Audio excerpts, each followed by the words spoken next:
Okay, thank you all for coming. We have a real treat with us today. We have Jill. Did you make it back? Yes, there you are. Jill Yep. and Kali are here. And Jill is going to introduce herself with her presentation. So I'll just put you up and let you Okay. introduce yourself, Jill. Thank you so much. Okay, great. No, thank you, Lisa. It's like such a pleasure to be here. I'm going to try and get a slideshow open for us. Yeah, so um, it is such a pleasure to be here. I'm in a hotel room in Dallas, Texas. Not the biggest pleasure, but such a pleasure to be with you all. I have my 6-year-old and my partner here, so maybe they'll come introduce themselves in a minute too. But yeah, my name's Jill Brown, like Lisa said. And I'm a scholar and a mother and a poet.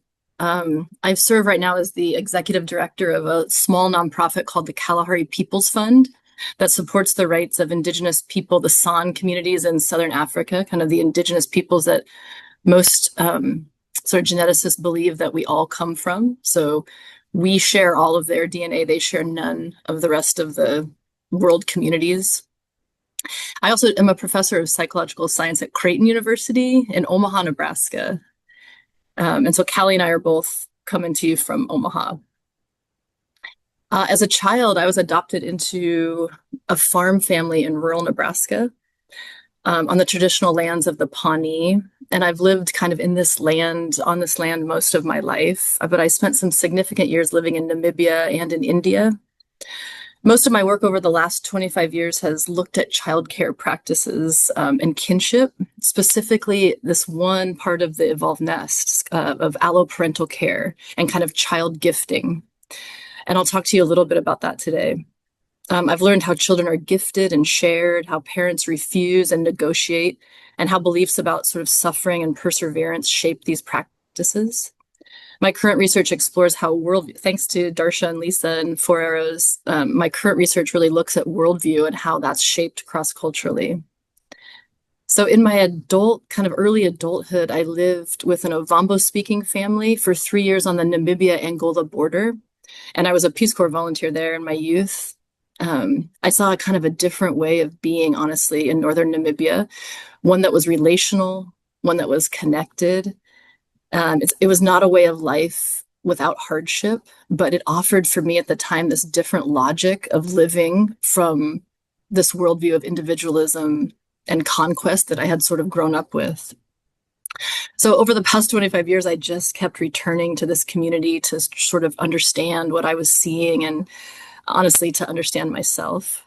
So while I spent most of my life sort of observing, I'm an Evolved Nest ambassador now. And so honestly, because the birth of my daughter was kind of accompanied by this awareness and this intuition of the evolved nest in my life, I was determined and driven by something beyond my rational self to try and provide this nest for her. I was preoccupied to have a peaceful, welcoming, natural birth. Through my journey of motherhood, I've had this kind of quiet intuition about these components of the nest, looking for alloparents, co-sleeping, carrying my baby, walking outside when they were needed calming, sort of grieving my own unnestedness in community. But y'all are probably experiencing this on some level. Encountering the Evolved Nest curriculum has really changed my life and given me this basket with to gather these experiences, sort of a language to express what often has just passed quietly between my children and I, my partner and I, kind of this framework to imagine a new world. So that's kind of who I am. Let's see if I can go down here.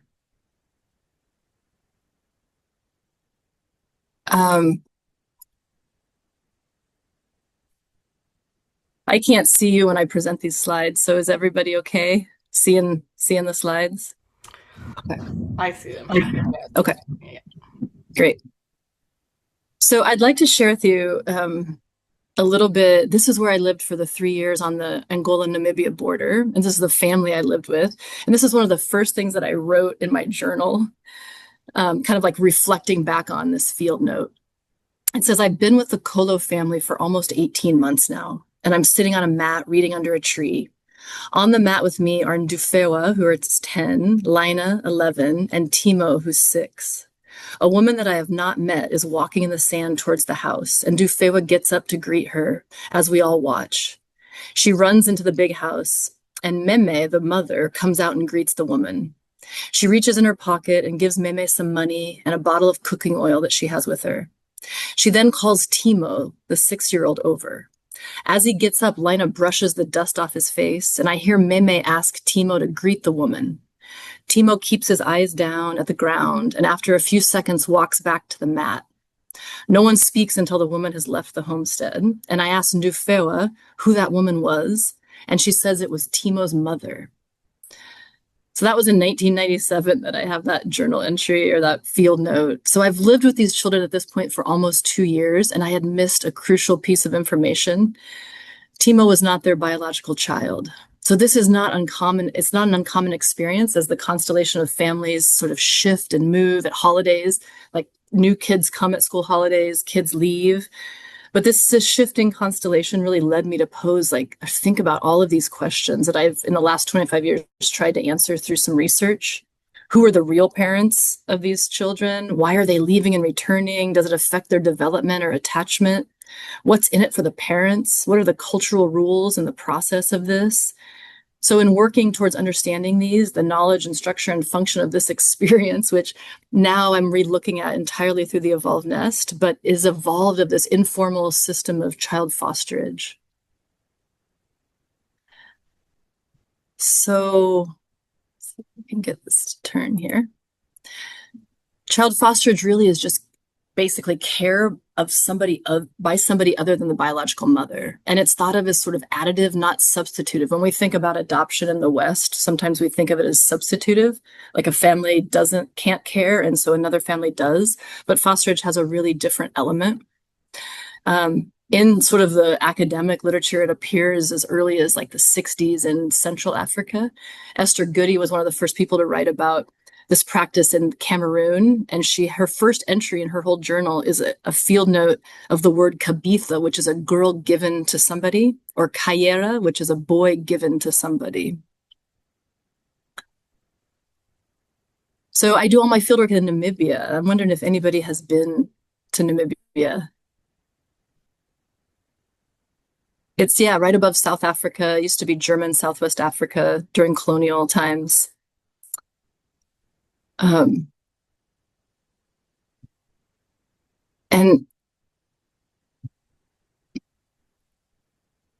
the first thing I sort of started doing was I got this huge database that answered descriptive questions. So I looked at the north of Namibia, honestly, because that's where I lived and sort of fell in love with trying to understand the place.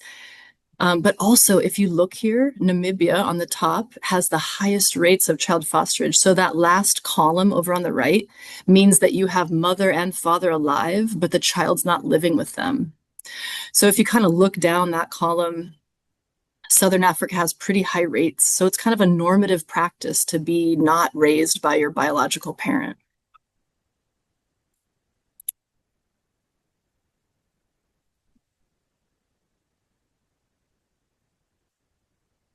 So in the last 25 years, I just tried to understand this through a bunch of studies, like what are the cultural rules of fosterage? What are the developmental outcomes? Why are some children doing better or not? How do families communicate? I started mapping these systems. And so I tried to just visually figure out, like, if you start with one family here, what children are moving to this family, and then I would go to the next family, and just kind of all of a sudden this huge map of kinship evolved around how children are being cared and moving. Then I sort of did this qualitative work through ethnography of these life history interviews of women. It really revealed all these divergent sort of patterns and practices. It's not just one practice, right? People are moving children for many, many reasons. I don't know if you can see this very well, but I think this fourth column over, these are the reasons that the women, so these are adult women who I asked about their childhood experiences, and this is why they think they were fostered to somebody else. So if you're named after somebody, you can be given. If your mother works far away, if your mother was young, if your mother went into exile during the war, apprenticeship, so helping elders, if your parents died. A lot of times girls are given as wedding gifts to help with the house.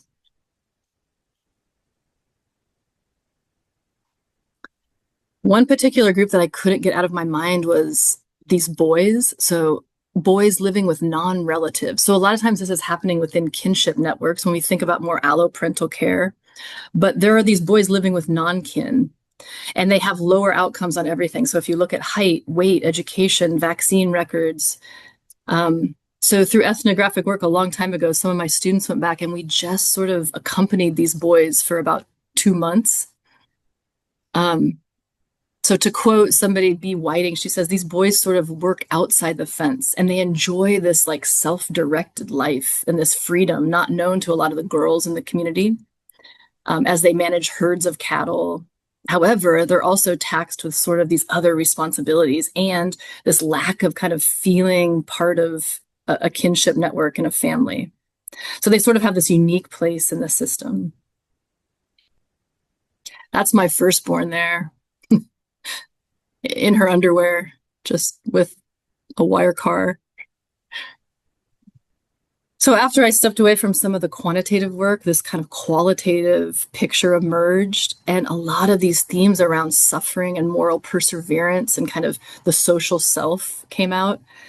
So a lot of linking of like moral development with the sense of suffering. So fosterage has this direct relationship to it.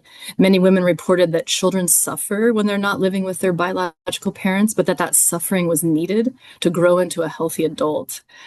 So I spent a lot of time thinking about this and trying to understand this as a cultural kind of belief and value. It also, though, I don't know if anybody is aware of like, the AIDS crisis in sub-Saharan Africa, but this practice actually really supported families. So when a lot of people, up to 30% in Botswana and Namibia, were living with HIV, so children would sort of move within this system in a culturally intuitive way and wouldn't watch their parents suffer back before antiretrovirals. So it also had a lot of protective factors to it. And then I went back later and tried to go to those same families that I mapped to see how these practices have changed. So at this point in my life, y'all, I'd been to Southern Africa like 12 times, and I sort of needed to understand kinship and adoption and family at a really different level. I was kind of increasingly uneasy at taking my work back to my participants, even though these participants in some ways were the family that I lived with. It was harder to understand my relationship with that family that I used to live with. Sort of now where they were my participants and not my family. Honestly, I sort of didn't want to research anymore. And it was kind of an existential point in my career.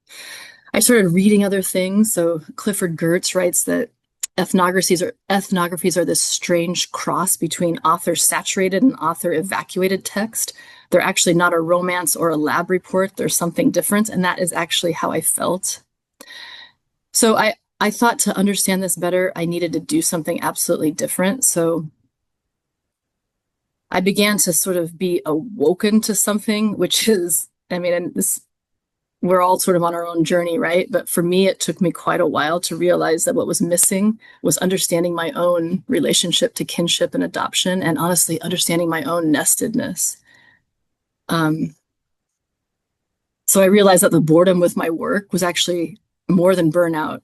I just needed to figure out my own kinship. George Devereux writes that we have not yet learned to make the most of our emotional involvement with our research. What happens within the observer needs to be made known. And Geertz says, we lack the language to articulate what takes place when we're actually in our work, and that there seems to be an entire genre missing. So I read a couple things, which is autoethnographic work, which means you just infuse your own personal experience into your work. I read this beautiful book by Ruth Behar, where she, sort of at the end of her career, went back through all of her work and just infused herself into her work. She wrote this book called The Vulnerable Observer. I started doing these things called reflexive dyadic interviewing, where you just talk with people and you use your own data, your own experience as data. This is my adopted brother here. He's a security guard. And when I was interviewing him, he's just like, this is the stupidest question I've ever heard in my life, Jill. But it was the best interview, like just sort of being able to talk about these things that we had never talked about before. So I did an autoethnography of what does adoption and kinship mean to me. So autoethnography, again, is this qualitative method that utilizes data about the self and its context to gain an understanding of the connection between self and others in the same context. And one of the ways that it has you look at things is through epiphanies. And these are called these remembered moments that are perceived to have significantly impacted the trajectory of my life and the events with which afterwards life seems really different. So you're sort of like analyzing these texts and this work for these epiphanies. So I'd like to share just a couple with you. The first one is, I'm so sorry. So I was adopted in the way that Americans sort of understand traditional closed adoption. All legal rights were transferred to my adopted parents, and the identity of my birth parents were really kept a secret from me. At the time I lived in Namibia, I didn't know any biological kin. In fact, in 1996, I had located and reached out to my biological mother for a meeting, but had not gotten a response. So adoption for me was just sort of part of this narrative of who I was, and I would share it with people that I got to know. I developed this close relationship with Cecilia, which was the meme of my house, the woman. And when I shared this with her, her gaze just changed, and absolutely in a second, tears formed in her eyes. And she said, "Oh, dear Jill, I am so sorry. Umbili vakwetu, umbili umbili onene." So for days after that, in this fashion that was very normative for me to share, that I didn't know any biological kin, she would approach me with that similar look of empathy, sometimes first thing in the morning, sometimes when we were doing, dishes at night, and she would put her hand on my shoulder and she would just say, "Umbili nampa umbili," and she would cry. So in fact, I got this response so often, sometimes I would just tell strangers, and they would all say, "How horrible, I am so sorry." So no one had ever felt so bad for me, or at least nobody had ever told me so. And this honestly was never, ever the response I had gotten in the US, that I was adopted. And I remember thinking for the first time that kinship and ultimately relationships are absolutely different here in Namibia. So the second epiphany is sort of all of my field work became this epiphany that the experience of researching fosterage in northern Namibia had just allowed me to continually rethink my own adoption, the social structure, and ultimately how we share, but from a very, very distant lens, from this like safe distance. My entire line of research was sort of safely approaching kinship. There was no clear, easy way to confront the self who observes. Right? Ruth Behar says that most professional observers develop defenses, and you know what she calls them? Are methods. So I was increasingly aware of my methods of fieldwork were a defense that reduced the anxiety and allowed me to sort of function efficiently. Even saying to people like, "This is my field site, I'm a psychologist, this is my work," is kind of a classic form that uses methods to drain anxiety from me, from my situation, and to like not feel the complexities of power and helplessness and my own personal experience of loss. So the last one was meeting my birth mother. This process for me, along with other accounts, like I have found that sort of identity, rather than being secured, is actually shaken more by the meeting. I'm not sure if there's any adoptees in the call here, but being adopted has opened this space of sort of non-identity between the self as a subject and like the self as an object. Being adopted for me has been an identity of sort of possibility, imagining myself as anything or both, the unknown, the born, the produced, the natured, the nurtured. So I tell you a little bit, when I met my birth mother, the street It was filled with just enough people so to not feel sort of desolate. And we walked along and found a bar. I went and sat down, high ceilings, a beautiful bar back. There is a standstill to the moments now. So for an adoptee, what is about to happen is something that was unthinkable for so many moments. Only a wish thrown out in the air. I ordered a drink. I stood next to Jim just to feel his steadiness, how life was so certain for him. I was air, he was earth. I said goodbye and I told him that I would bring her back here to meet him if she agreed. I turned and left, walking the 2 blocks to the coffee shop. I'm on time. One of the few times in my entire life I'm on time. I watch a large black SUV park and a woman get out, hurried. She walks in front of me for about 100 feet and I know it's her. I see it in her build, in her gait, in her hurry. Should I just keep walking, not following her? But I've been following her my whole life. She pulls up in this car and gets out. She carries a bag, and how she looks at herself in the reflection of the shop windows is me. We are now in this coffee shop and our eyes meet. I'm not sure how long we looked at each other. People are ordering lattes. We're still in our gaze for what seems timeless, and she pulls back a little bit. And she looks at me and she says, "Oh my God, you have my nose, but I got mine fixed."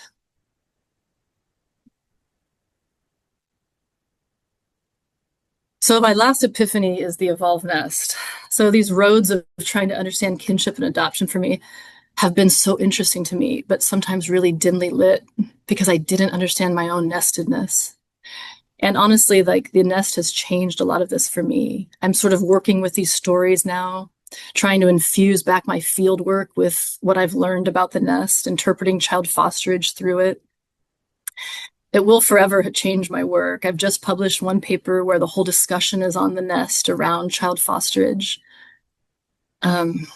Finding the evolved nest has drastically shifted my teaching. It's been the epiphany for me, honestly, and answers some of my deepest questions about personally and professionally. It's given my research a foundation.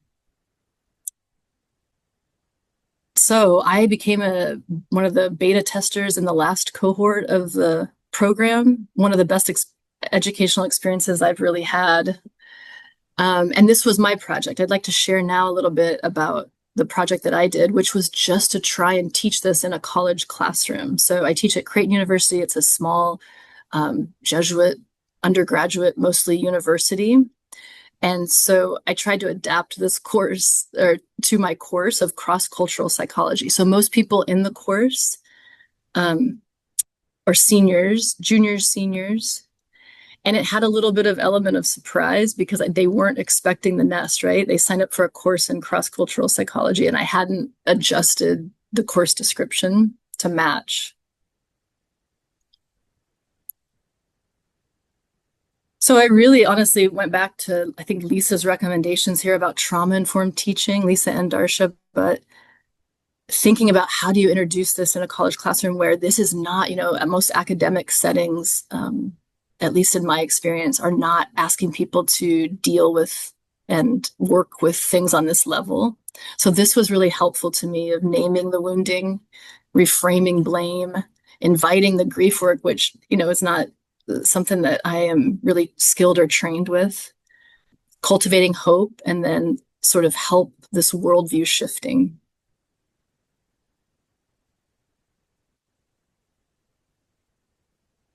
And so here's what I want to show you a little bit about how I developed the course. Is we first started thinking about worldview and culture and using the worldview 4 arrows worldview map.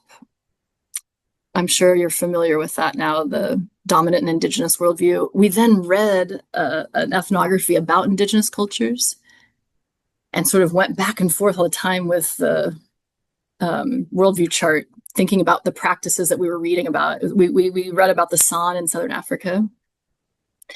Then we also talked about cultural troubles as a way to pull this into a psychology class. We talked about these things like human supremacy, And this is coming from Daniel Foor's work on ancestral lineage healing. But these cultural troubles of human supremacy and greed, racism, sexism, colonization, and ideological supremacy. And we would just sort of have these conversations back and forth with the worldview chart. And what are some options to not have human supremacy?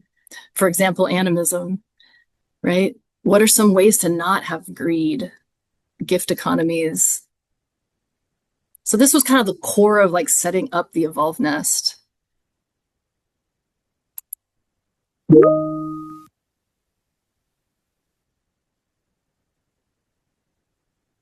And yeah, so the syllabus really, we just went through, we did this in the first part of the course. And then if you kind of can look around March 2nd, we started the curriculum, and each day, so it went pretty fast. We used the PDF that Darsha and Lisa have on the website of the Evolved Nest Self curriculum, and we just went through them. So started March 2nd and ended April 27th.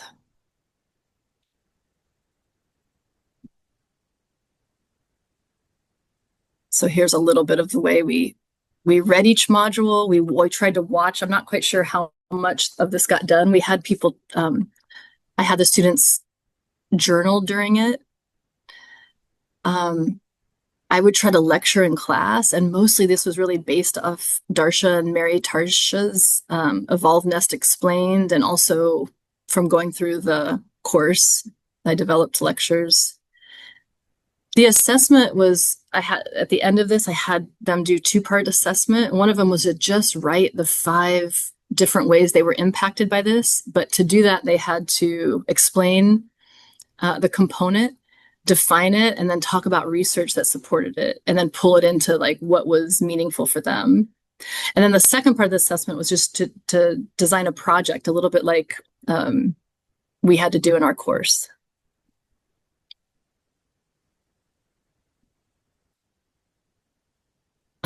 Here's a couple themes that came up that I found interesting. So when we talked about positive touch, no negative touch, this generation, or, people currently in undergrad, were really interested in consent, and thinking about like, how does this tie into consent? Lots of conversations around that, especially in their journals, thinking about negative touch and consent.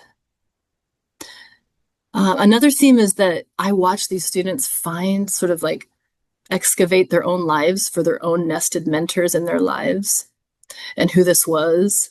So people would say, oh, you know what? My grandpa was nested. He was the one who I talked to about thoughts and feelings. I felt loved by him. I go to him now with anything. And it was funny how this emerged for everybody, like the nested people in their lives. Or also, Creighton is a Catholic Jesuit school, and it's not, it's about 50% Catholic, but a lot of people come with this lens around spirituality and religion. They're at Creighton, they have to take like 16 hours of spirituality and religion classes. And so I watched in real time people sort of make sense of this new worldview, the indigenous kinship worldview, and science, and try to integrate it with their own spirituality. It was challenging for some, but like sort of seamless for others. And the other theme that came up a lot was kind of school experiences. They're like at the very end of their educational, some of them, the very end of their educational experiences. And so a lot of thought about what school is like in a nested place. What is unnested about school? What about competitive detachment? What about shame? A lot of conversations around that. And then resistance. So this is a quote from somebody's journal. After apparently reading the entire module on responsive relationships, the only journal entry was, I think the idea of responsive care is overstated. If I don't respond to a baby when they cry, they'll be fine. I was fine. I feel like constant and instant responses lead to needy adults. Then a journal entry later saying, I don't think my parents were responsive. I was ignored and alone when I was crying and mad. Even worse was when my parents addressed my emotions in the wrong way. I think my physical needs got met, but I had a lot of emotional regulation issues that never got resolved.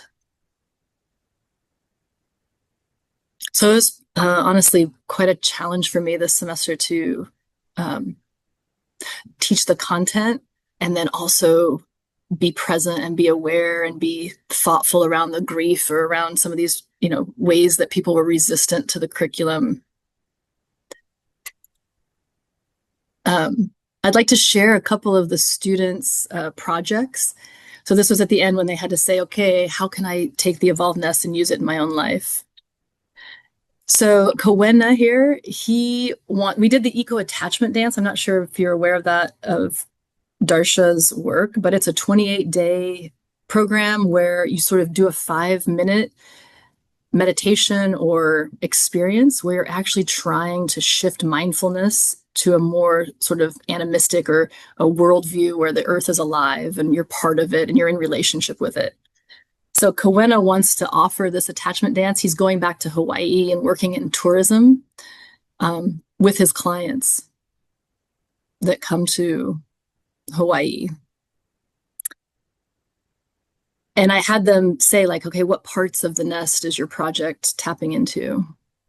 Abigail, she works at a daycare and she, in her journals, are just blown away every day going back to work at a childcare setting and learning about the nest. And so her idea was to have a self-directed play hour where she trains teachers on what real self-directed play was and that they only intervened for physical safety but allowed space for free play. Michael is also a student from Hawaii, and he wants to have a Post-it note campaign around campus that just have evolved nest messages, where he'll just post things around campus that normalizes the nest. Wesley, he wrote up these tips for his fraternity brothers for needing new people because in his journals, he was so sort of captured by the welcoming social environment and thinking about all these new interactions on a college campus.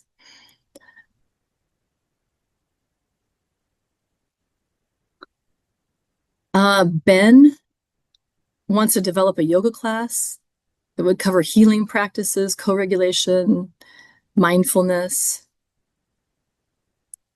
Aviana here was really captured by the soothing perinatal experiences, wants to do a panel discussion of nested women on college campuses, especially before deciding to have a child. Lucas wanted to do an evolved nest calendar each day. So research, for example, like, Monday, you research a mother-child dyad. Tuesday, you ask your mom about their birth story. Thursday, you hold somebody's hand. Friday, you call your babysitter and thank them for alloparental care. And then finally, Ellis proposed to research his own ancestral lineage, their healing practices, and to implement them in his own life. Throughout the whole course, Ellis is like, I don't know anything about my nest, about my ancestors, about, my practices and my family.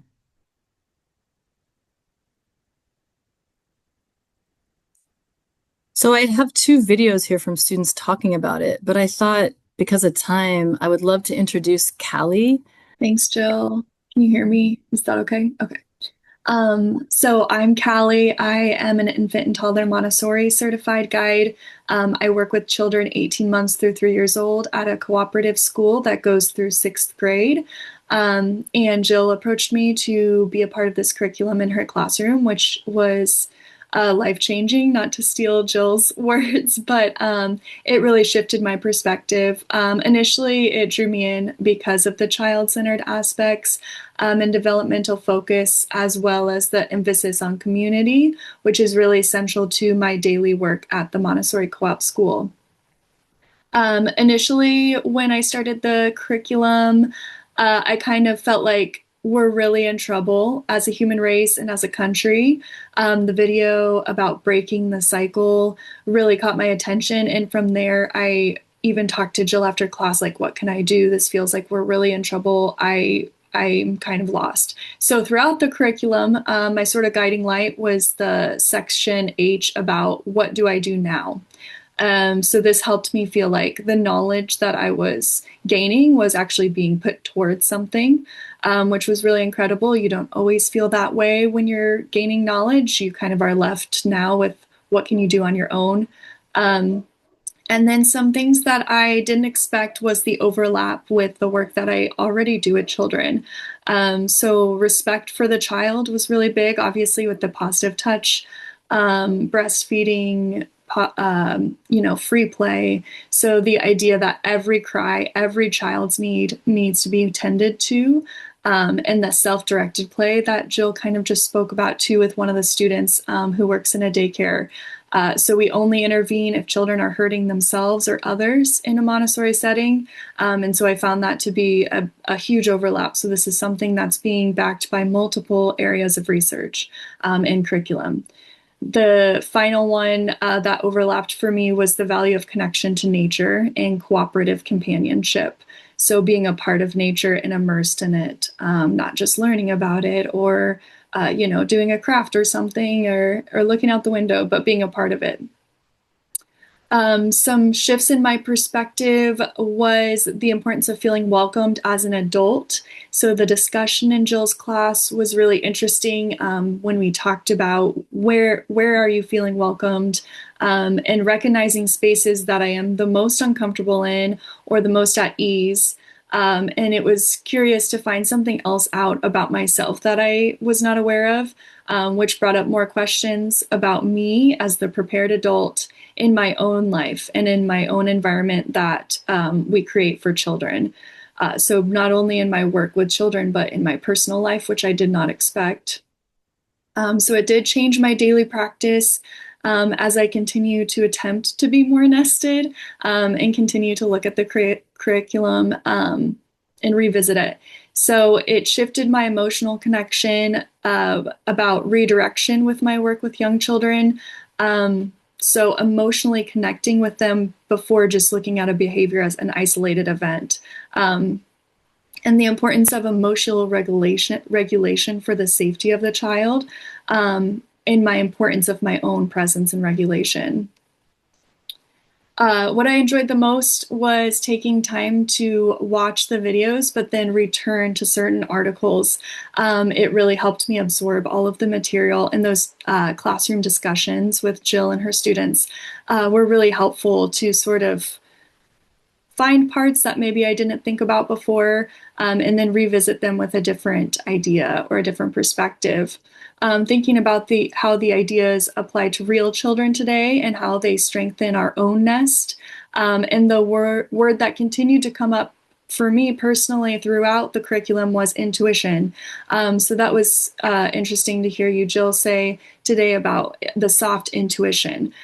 So I think that the way the evolved nest was written was ancestral, and it highlighted quotes and images alongside strong research, and it kind of awakened parts of me that maybe were forgotten or just like sleeping or dormant, and that brought me back to maybe that's where we are as a whole, and that's where we are as a human race. So I'm not the only one who has these sleeping parts of myself. My final takeaways of the whole curriculum was that it deepened my personal practice of becoming nested and gave me the research to support that this is right and true. It helped me see development as relational, emotional, and biological, also community-based, not just academic or behavioral. And finally, that the world could be peaceful and joyful, and it's meant to be that way. And one of my favorite quotes was, "Love is action." So I'm going to try to bring love to myself and others. Thanks, Kelly, so much. I'm wondering, Lisa, about time. Could I show one short video from another student? Or do we feel Sure, no. We have time. We have 30 some minutes, and if they're short videos, I'd like to be able to capture them in our recording anyway. So that would be great. Okay. Thank you, Jill. Let's try and do this. So this first video, his name's Dev, and he is originally from Tucson, Arizona, and he is a senior, and he's going to be applying to medical schools and will be a doctor, right? You know, like when you just meet people, they will be a doctor.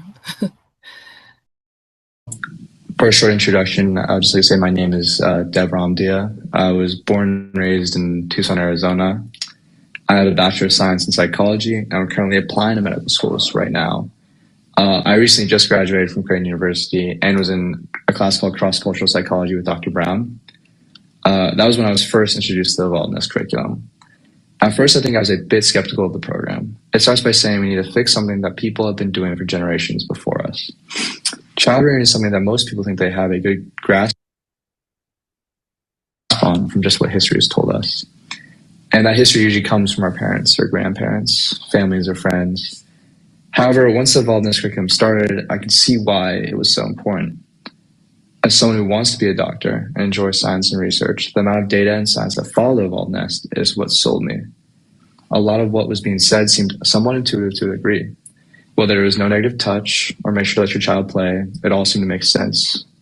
However, I don't think people do what they might think is intuitively right. So that's where I think the science aspect is so important. Science makes it so you not only think something is right, but know why it's right also. I think it also adds a weight to what is being told. Knowing the positive or negative consequences of one of the components with a large background of research and how large these consequences are make it seem so much more impactful. For example, telling a parent to not punish their child by negative touch or by hitting them because it might be bad might not change their feelings. However, telling them to not hit a child because it might affect their child's social interactions or emotional regulation in the long term might actually change their opinion. However, that is not to say that Evolvedness does not bring surprising new information either. The history of medicalized births and how they came to be the norm was shocking. However, the most meaningful parts of the Evolvedness for me was the amount of reflection that comes with it. Each section brings a need to look back into your past and your own culture and values. You look to see what the good things that you or your parents did for your development. Dr. Brown made us keep journals as we interacted with the curriculum, which helped me keep track of my thoughts. I was able to see the benefits and consequences of the actions my parents took. I was able to reflect on myself on a deep level after seeing what my parents might have done right or wrong and seeing how I developed personally. I was also able to reflect on my culture and on the culture I was raised in and how it was different from how my grandparents raised my parents. My mother is an immigrant from India. Specifically, she was born in Gujarat. She grew up in a house with 4 different generations. There was about 12 people living there full time. I remember going through the chapters about our parents and remember feeling a bit envious when remembering my mom's story. However, when I was younger, I remember thinking how weird it was that my mom grew up that way. The reason I tell this story is because this is a reflection on worldview. This reflection on worldview is the most important part of the Evolvedness. I think that is actually the thing that the Evolvedness changes. Most people need to hear this grew up in a Western educated, industrialized, rich, and democratic society. Or the acronym WEIRD, if you've ever heard that before. But I too shared this worldview at some point. Whether it's think that multiple generation houses are strange or that medicalized hospital births are the right thing to do, I have shared these Western worldviews as others have. I think the Evolvedness is something that would be extremely beneficial to those who have Western worldviews. I think that common worldview on child rearing is what the Evolvedness changes. The common, more modern thoughts on worldview is actually what the Evolvedness fixes. For example, the people who believe a child needs to be put in a crib immediately, or a person who thinks a spanking is justified. I think when I went through the curriculum, I was curious who it was designed for. I personally think that the Evolvedness is best suited for these Western worldview countries, and especially for newly expecting parents. This information best suits them to help them raise their child in the best way possible. They would benefit the most from knowing this information, as their current worldview doesn't provide the knowledge needed for a child to develop in the best way possible. I think that learning about this in a college classroom like I did was interesting and informative, but maybe not the most applicable. If I was asked what I would do with Evolvedness, I would try my best to reach out to these new parents in Western countries or societies. They're expecting parents who are able to use the same information taught to us in a college classroom. They'd be able to use all this knowledge and research to the fullest potential. They would have the ability to put the Evolvedness to good use and provide their child with a strong development. I will say, if you want to implement the Evolvedness into classrooms, I think some topics stand out much more than others. I think especially things that are changeable for the people that this information is taught to. I think one thing that I found the most beneficial from the Evolvedness is the healing practices. I grew up in a society where the need to succeed outweighed mental health, where grades mattered the most and you had to keep pushing for success. I think this comes from my parents and the community of Indian Americans that we're also with. Realistically, I think it also comes from their parents and before them. However, this never prepared me to have a regenerative healing practice. I never learned how to properly rebalance myself, and I realized the stress of college and applying to medical school really threw me off. Learning about the proper ways to rebalance myself actually helped, and I continue to do some of these practices today. I think implementing this part of the Evolved Nest would be the most applicable to the classroom setting. However, I do think the Evolved Nest was a very thought out and well-made program, and I wish the best luck to the future cohorts and classes. I hope my insight provided a little help towards that movement. And thank you for taking the time to listen to my thoughts. Wow. Yeah. That was just fit. And he got it. He's like, the most important piece is we're going to shift our worldview here. That's fantastic. He saw that. Let me share one more little bit from this other student, and then I'm done. Hi, my name is Olivia, and I just graduated from Creighton University last week, and I was in Dr. Brown's class last semester. Dr. Brown taught my class the Evolved Nest curriculum, and I gained a new perspective on human development and well-being through learning this curriculum. It also taught me so much that I was never previously aware of, and showed me how our society and culture shape our beliefs and our upbringing. I think that one of the most memorable parts about learning the Evolved Nest for me was realizing how many things in our society that I always thought were normal are actually very culturally shaped and heavily medicalized. Before this class, I had honestly never questioned things like hospital births, C-sections, formula feeding, babies sleeping separately from their parents, or even why our society values independence so much from a young age. I just assumed that those things were standard because that's what I grew up around and what our culture normalizes. One thing that really stuck with me was learning about childbirth and soothing perinatal practices. I remember being shocked learning how medicalized birth has become in the United States and how many interventions are treated as routine, even though women's bodies are naturally designed to give birth. Learning about Pitocin, C-sections, and how birth interventions can interrupt natural bonding and breastfeeding processes completely changed how I think about birth. I also found it fascinating learning about breastfeeding and how baby saliva actually signals to the mother's body what antibodies to create in her breast milk. That honestly amazed me because it showed how intelligent and interconnected the human body is. Before this class, I never realized how personalized breast milk is or how many things it supports, like immune health, emotional regulation, or even things like breathing patterns and gut development. Another memorable part for me was learning about positive touch and responsive care. I never really thought about how modern lifestyles separate babies from constant physical connection through things like daycares, cribs, strollers, and car seats. Learning that touch literally impacts brain development, stress regulation, oxytocin production, and even anxiety later in life was really interesting to me and is something that our society does not talk about or teach. I also think that one of the biggest things that I took away from this class was the larger worldview perspective. Learning about how common dominant worldview versus the common kinship worldview helped me realize how individualistic and disconnected our culture can be, not just from nature, but from each other. I realized that a lot of our systems prioritize productivity, independence, competition, and profit over things like connection, caregiving, cooperation, and well-being. The eco-attachment dance honestly helped shift my worldview perspective a lot from the common dominant worldview to the common kinship worldview. Before doing the eco-attachment dance, I think I viewed humans and nature as more separate, but after spending time intentionally connecting with nature every day, I started feeling much more aware of how interconnected everything is. I noticed myself feeling calmer, less anxious, and more grounded when I spent time outside or paying attention to things that I normally would overlook, like the wind, sunlight, plants, and the sounds of nature. Another part of the Evolved Nest that really stuck with me was learning about self-directed play and supportive relationships. I think before this class, I underestimated how important free play, creativity, and community are for human development. Reflecting on my own childhood made me realize how much those experiences have shaped me. Growing up, I spent so much time outside with my sister and my neighbors, and we would swim, ride our bikes, explore the desert environment, make up games, draw with chalk in our front yard, and just be creative without adults directing everything that we did. We would spend hours outside using our imaginations and creating our own fun instead of constantly being on technology or watching TV. Looking back now, I realize that those experiences gave me such a strong sense of freedom, connection, and creativity. I also think that having supportive relationships and multiple caregivers throughout my childhood played a huge role in my development. That's Olivia. I might stop it. I want to respect everybody's time. Well, but yeah. I'm sure we have questions for you. So I'm going to remove our spotlight so we can see hands if they raise.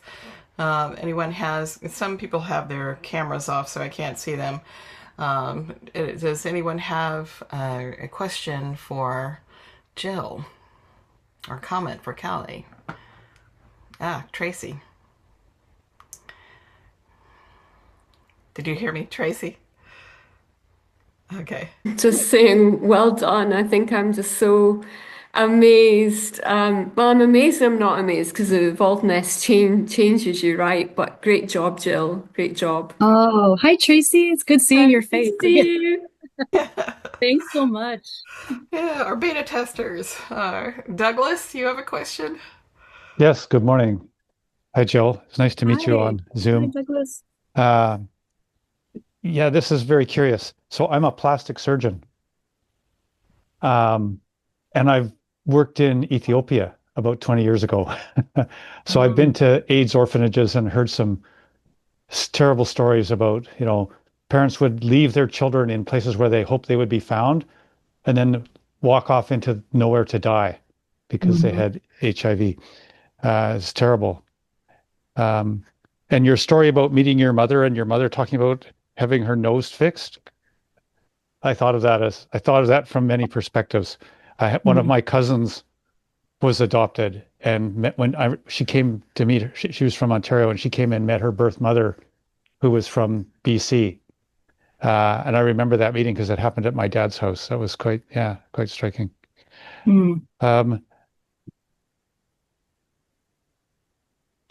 I'm interested in figuring out how to bring the evolved nest to the medical school curriculum. That's one of my interests, and listening to your students was quite helpful, and listening to your discussion of your course.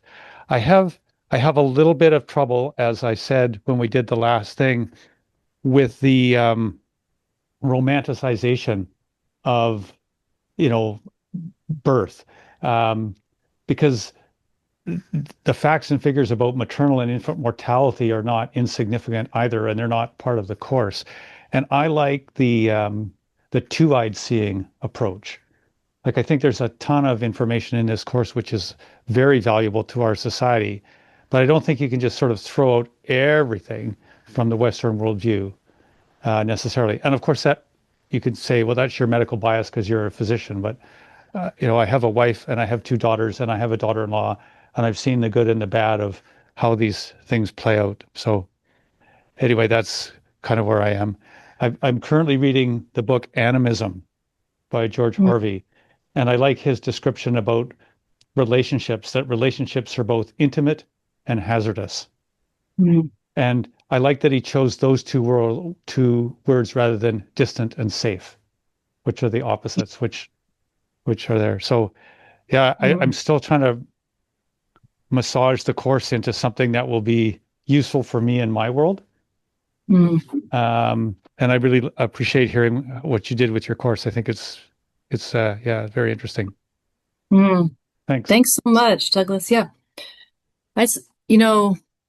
Callie can speak to this too, but I teach also a psychology of gender where we do a whole section on childbirth. And I agree with you that the two-way seeing, I think, makes most sense always, right? It's just where we're at, and the students are really aware of this. It was really, really clear that you don't just throw in Indigenous worldview because nobody is able to approach it, right? There has to be sort of this two-way seeing to even approach that there is a kinship worldview that exists. Childbirth is literally the thing in this class this semester that people were sort of blown open. So I think it's actually a door through which the evolved nest might be a beautiful way to introduce the evolved nest in a medical school curriculum. All the science around childbirth, I think, is very, very convincing to people that there should be two-way seeing around it. That birth in and of itself does not need to be medicalized, but some births do. Exactly. Yeah. I would just say that having worked in various places overseas, when I go to the Philippines or Cambodia or Ethiopia to do cleft lip and palate surgery, parents of children with clefts in places where they don't have access to that sort of care line up down the block. Like, people want the same thing all over the world. They want the best for their children, right? And they want good health, and they can see the benefits. So in some ways, we're not really all that different either. Yeah. So let me just follow up with the stats that we leave out around birth, because we were trying to make the approach this time trauma informed, is that the United States is the most dangerous place in the world to give birth. That's been shown in 2 deep investigative reports in ProPublica and USA Today. You can look those up. We've also been brought up on charges for human rights violations in birth for just our basic medical approach and practices. And currently the leading cause of death for new mothers after birth is suicide, because we have nothing in place to help women recover from highly medicalized births, and there's no culture and coalition nest waiting to support mothers. So these are the reasons we are looking at the full picture of birth. There's nothing about the evolved nest that is mother-centric. It is community. We are looking at the communal evolved developmental niche and what happened and how can we reclaim it. And as your students pointed out, very wisely, amazingly, is they feel like the biggest takeaway from studying the evolved nest components is the underlying worldview shift that is there and possible. And as Four Arrows teaches us when we're using his worldview chart, it is not a dichotomy or a binary that we're looking at. This is what I say. It's we have to bring our tools of radical acceptance. We're looking at a consciousness map here. Here's our programming with a dominant worldview. Here's where we'd like to be in a more life-affirming way of being and reclaiming our latent relational intelligences in our kinship worldview. How do we shift ourselves, and then by shifting ourselves, shift the culture around us? And I just want to say, so that's my bit to just balance the piece about birth, is that the context, it has to be put in place when we're talking about birth in order to, we're not saying medical approach bad, home birth good. That's not what we're saying here. We're saying the communal evolved developmental niche is missing, and that would be a game changer for the birth experience, for the family, for the dyad that's being brought forward. So I have a question for you, Jill. I want to go back to the beginning of your presentation, and I'm listening. By the way, it was just so moving, your whole story. I hope you're going to write your book. I hope you're writing a book about your experience and this exploration of your wounding, this primal wound that you are clearly exploring in your experience there in Africa. But I kept hearing context as well in the fostering, the child fostering that was being done because of AIDS epidemics, because of the conditions that had been placed due to colonization. It sounds like the same arguments that I hear in America for the authoritarian approach to parenting, which is, we got to be tough on them. We got to, they got to get their grit going so that they can survive. That's the important piece. So am I wrong? Was that there? I felt like that was coming through in your story, even though we were trying to look for where is the nest here and what are the practices. It seemed to be like that's what I heard. Yeah, Lisa, that's really insightful. It's like I work with a colleague who is Namibian, and we talk a lot about and try to think through, like, these are social practices, right? The sharing of children, alloparental care, multiple caregivers. It's intuitive in all of these communities, but the disruption that's happened culturally through colonization, through like horrible trauma in history in Namibia, has sort of shaped this practice now. And what comes out of this practice is real harshness sometimes and real trauma, right? So it has these elements of being this nested practice, but it's been disrupted, really disrupted. And now it's used exactly like you're saying, when parents have to migrate for work. And so they're placing children, or when parents, so for lots of those reasons. It's a really, really kind of insightful point you made that we're still trying to write about. Well, I think it's important as ambassadors for us to not, to be aware of dualistic thinking. Good, bad, this is the way it's supposed to be done, this is the prescription, this is, as Douglas is pointing to, the romanticized way of doing something. We need to move into discernment and wisdom. And that is really the result of restoring our evolved nest, is we get to have our relational intelligence back and our bodies to help us and our heart wisdom integrated. And we get to be better at discerning what serves the sovereign individual, what is life affirming, and to train ourselves to perceive and think in that way. And that's very, very different than our default programming and setting. It's very humbling. Yeah, this is our humble path of incorporating our restorative healing practices as we try to reclaim our relational intelligence and our discernment in these very complex times we find ourselves in.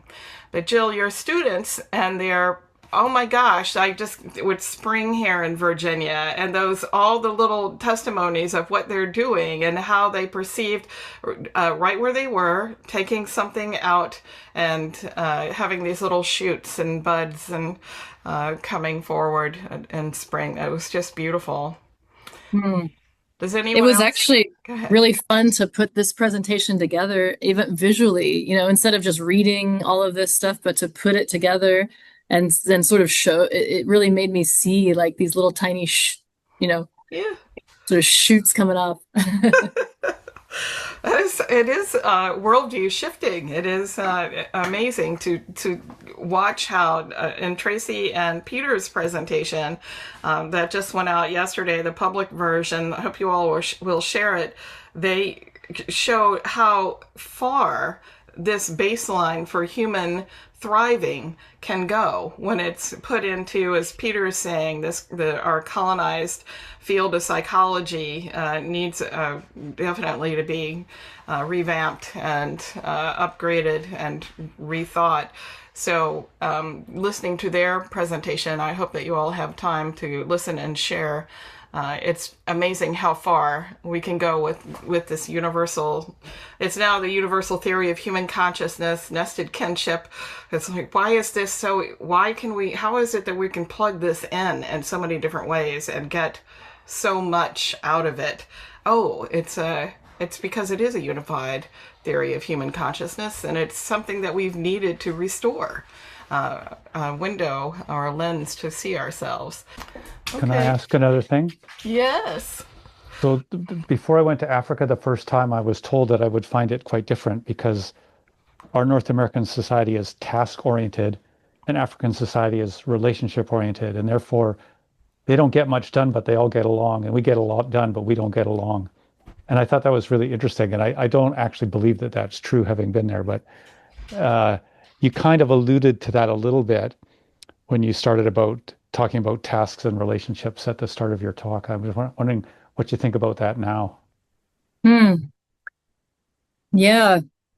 I'm just working on a paper right now looking at the gift economy, the maternal gift economy, and how different it is from sort of what a lot of people write about of the African worldview of Ubuntu, right? The African worldview of like I am because we are, and how related and relational it is. And I think they're quite different. They're different in that, the maternal gift economy is more unidirectional, right? It's about just meeting needs and not this reciprocal relating. So I think both are happening there. I honestly, over the past, 25, 30 years, I've been doing work in Namibia. I don't even try to work when I'm not there. Like, I don't even try and do things when I'm not physically in front of people because I've found that I can't. I think there is something about this relational way that people live that, makes it almost impossible to plan much ahead of time. But yet I don't feel like things don't get done. Things absolutely get done. I also wanted to share, I just feel so excited about this, but in August, I will get to meet with the Minister of Gender and Child Welfare in Namibia. I usually spend all my time in rural areas in the bush, and I don't have a lot of connections to other places in Namibia, but I'm going to present the Evolved Nest stuff. My colleague and I are going to present to the Minister of Gender and Child Welfare the Evolved Next framework because they're really interested in what to do about early childhood in Namibia. And he has found a way to get in front of her. So I'm excited about that. Wow. Thank you so much, Jill. Thank you, Kali, for sharing your story as well. This has been so just hopeful and joyful. I'm so happy to see that the receptivity to the Evolved Nest and that you've figured it out there, Jill, and that they figured out so much for themselves along the way, too. It's really, really hopeful, and thank you for coming to share your story. Last call for questions before we go. Yes.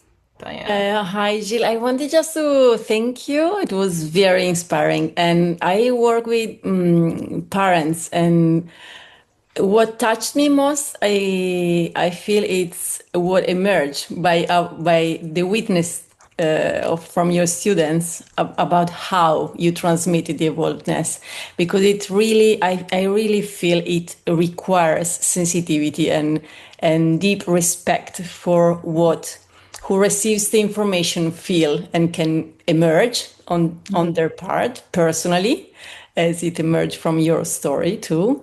So I deeply appreciated the how that arrived to me about how you transmitted this knowledge, the informations.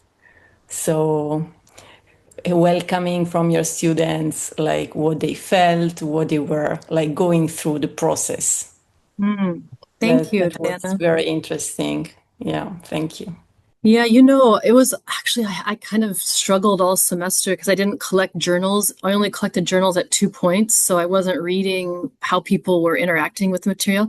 And Callie can witness it. She witnessed this, but it wasn't super easy to get conversations going in class. And I think some of it was sort of maybe the grief around it or just all the newness of it. So I actually felt like I was sort of failing all semester at this. And then I get their journals and I get their final assessments. And it felt like, oh my gosh, all this is happening sort of. Yeah. So thanks for bringing that up. But it wasn't always a great feeling teaching it. It was also my first time teaching the full curriculum. So we have an entirely new curriculum coming out for the fall, a new manual for the program, a new classroom, and it is the learning experience because we want people to have tools to go down this path. And so it starts now with worldview literacy, and then the order of the components begins with nature connection, because we want to be able to return there, constantly return and remember and reframe and reconnect ourselves, and then move into restorative healing practices. Was really moved to hear your students say how important restorative healing practices are, especially in this the age that we're in, and that he's so young to figure that out. Oh wow, yay! But we are packing our little kit before we head down into the components now. And then we end with the ones that seem to be the most traumatizing and triggering. We don't start with birth and breastfeeding anymore. We end there. It's like, now that we understand everything that needs to be in place, our communal evolved developmental niche, what that is, how that looks, now we can look at birth and breastfeeding and how important it is to keep these practices nested. Now it makes sense. It was really, so there's the lived experience of the evolved nest and the learning experience. And that is going to be different in our forthcoming curriculum.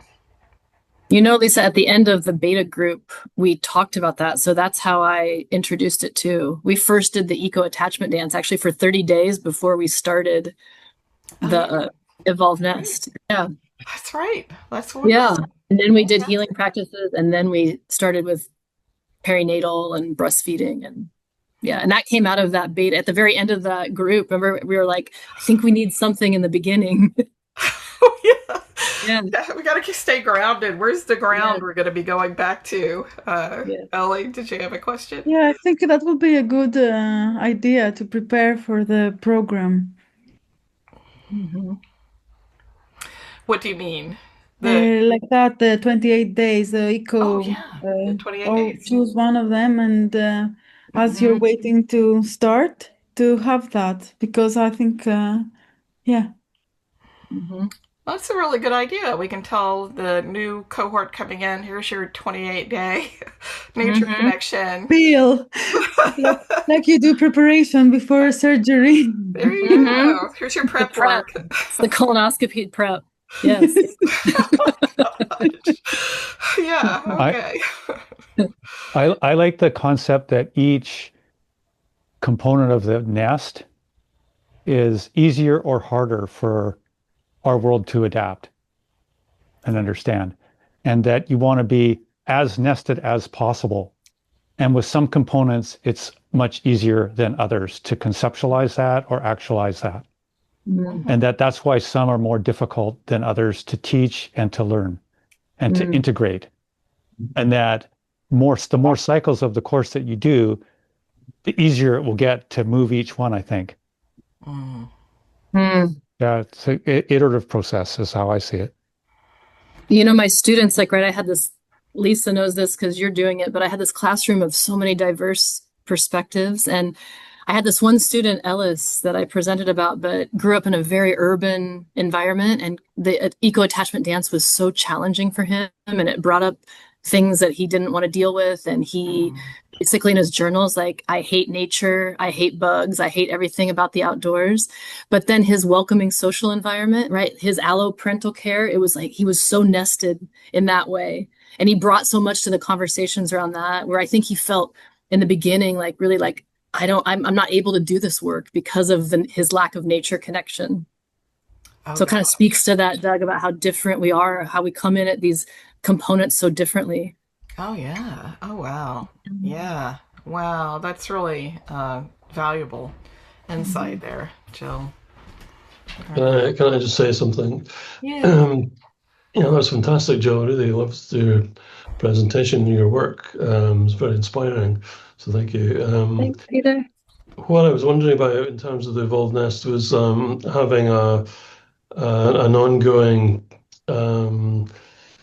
discussion about grief, in terms of the kind of grief and the gratitude dynamic that people get kind of caught in, because I think it's like, for example, your student, Jill, may have been experiencing a lot of grief, and denial in some senses, but I wondered if there was some way of anticipating that in the build up to the course, because I think there's a lot of kind of processing. Certainly I did a lot of processing during and after the course, and a lot of it was about grief, and gratitude. But I think Francis Weller, he talks about the holding the place between grief and gratitude together, and it's in between those that the magic happens. Yeah, that's really beautiful, Peter. I thought about it the entire semester of what could I do? What can I do? I felt so sort of aware of and restrained by kind of formal academic spaces and desks and teaching. And even like what was acceptable. I became very self-conscious actually teaching this about what's acceptable in an academic setting versus what really needs to happen in teaching the evolved nest. And what my role in a professor role, how open these students would be to grief work, even though in their journals they were obviously saying like experiencing grief and all that. So yeah, in real time, it was actually a lot for me to sort of try and understand and work with. I mean, to be quite honest, like there was, Callie, I don't know if you think this, but it was hard to get people to talk. A lot of this work came out in their assessment and in their journal. It was hard to get people to, and some of that I didn't know, were they not doing the readings ahead of time? So it was all new information in real time that was getting presented, or I think there's a silencing that happens as part of the engagement with trauma, which is a cultural thing as well, a form of self-protection. You can see it around the world in various places where there's, in the culture, there's kind of silencing, the things you just don't talk about, you know, and that pervades many cultures around the world, unfortunately. But once we give people a voice, then, or a platform for that, then they begin to open up. So, yeah. Thank you for that, Peter. We do have a nesting ambassador, Miranda, who's in the current cohort, who is running a 150-acre retreat in British Columbia, and she has talked about this same she's had multiple adult groups come out, and she said getting them to just interact is so difficult. She's now doing adult play groups, and she's using the play models and anything we can give her from the play component as a way to get adults to calm down, to be receptive, to go into the play mode. And you know, the reason we have the third component now as play is because we want to get ready to imagine. We want to get ready to engage in our imagination for when we continue down the path of the components to be able to go, okay, let's play with this idea of what it is now, how that's not really been around for that long, and what could it be, what could be different. And instead of, I think a lot of us were, you know, trained and educated to be, if it's not correct and the right answer, you know, we're going to get marks against us. But the idea of opening up, and I'm sure in Montessori is more like this, of drawing out the intelligence. Waldorf schools are as well. If we could be that way with ourselves and others, especially with this play component, and with trying to get adults, including young adults, to be relaxed about, okay, it doesn't have to be perfect. I'm not looking for the right answer. We're going to imagine now. What can this be? Use our rational imaginations. What can we perceive could happen here? So, yeah. I guess one last thing I want to share is this course and teaching it in a college classroom, it's really made me reflect on whether I've ever been a teacher before, you know, or what does it mean to be a teacher, you know, because I feels like teaching the nest is so incredibly different for me than what I've taught the last 20 years, which is facts, or which is information. And so that was a huge shift for me. And I imagine it might be for some of you, might not be for some of you, but I really have grappled and thought about that a lot, of where am I at in my own ability to not just learn, but to teach. And the nest really asked me to step up and think about teaching totally different. Worldview shifting. That's what I say. Yeah. When it's not one thing, it's everything. You know, you've got a worldview shift going on there. I think you're doing a great job there, Jill. Yeah. I think being human is the key, really. Yeah. Thanks, Peter. Extraordinary. I think it's what I was confronting in this class is like, I haven't been human always when I've taught, right? And I was like, this material asks us to be very human. It demands it. That's interesting, you know. So I teach medical students and residents, and I have for 35 years. And when my kids were little, I coached soccer. And I went to soccer school to learn how to be a coach, which was like, and not having played soccer at a high level myself, it was quite challenging. But the basic principles of coaching are theoretical, technical, practical, and attitude. Like, you know the rules, you have the skills, you can use your skills at greater and greater degrees of pressure on the field, and that you care about the game. And I went, okay, I'm never going to be the world's greatest soccer coach, but that's exactly what I need to teach medical students. Right. And so like that, long weekend spent like getting terrible muscle cramps over at Shawnigan Lake changed me completely as to how I taught students. And I ended up writing a whole curriculum based on that. And then after I got really comfortable with the curriculum, I thought, is this too easy? And I actually went back to school and did a teaching certificate to test to see whether in the, the formal halls of academia and teaching, whether I had got the pedagogy right and so on. Yeah, it was really interesting. And this course is the same. It's like, I've got to rethink everything and figure out how to put it together and make it work and make it real. Interesting. Yeah.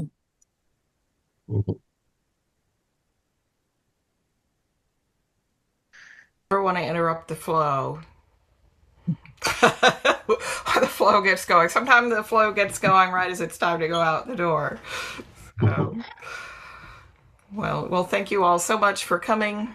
I will do as John Young has instructed us to do, which is not do the mic drop ending, but we'll just do our quick holding hands through the ethers. We're all together. We're in this together. This is what so Kali, when we put our hands on the outside of our screen, then we're touching hands across through the we're holding hands and making our circle. We feel each other being supported in our work and through the week until we see each other again. Thank you. Thank you so much. Thank you for coming.